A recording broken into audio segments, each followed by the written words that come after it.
ইনস্টলকৃত Excel ফাইলটা open করবেন। এক্সেলে যাওয়ার পর এইখান থেকে নিউতে ক্লিক দিবেন। দেওয়ার পর নিচে যে সার্চ ফর অনলাইন টেমপ্লেট এইখান থেকে ক্যালেন্ডার লিখে সার্চ দিতে হবে। ক্যালেন্ডার লিখে সার্চ দেওয়ার পর যদি আপনার অবশ্যই ইন্টারনেট কানেকশন থাকতে হবে। তো এখানে দেখছেন অনেকগুলো ক্যালেন্ডার আছে। তো আপনার যে ডিজাইনটি পছন্দ হবে সেই ডিজাইনটি সিলেক্ট করবেন। তো আমি বোঝানোর স্বার্থে ১ম টায় ক্লিক দিচ্ছি। ১ম টা ক্লিক দেওয়ার পরে ক্রিয়েট এ ক্লিক দিতে হবে।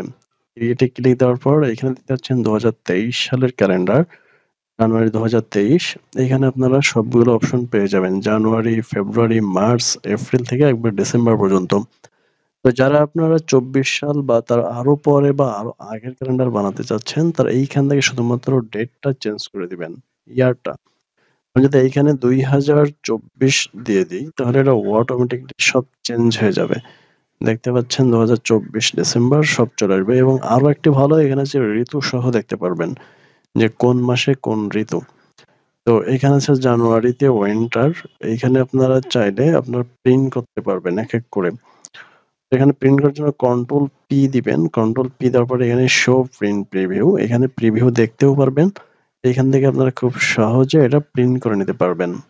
সবগুলো শিট আপনারা এখান থেকে প্রিন্ট করে নিতে পারবেন।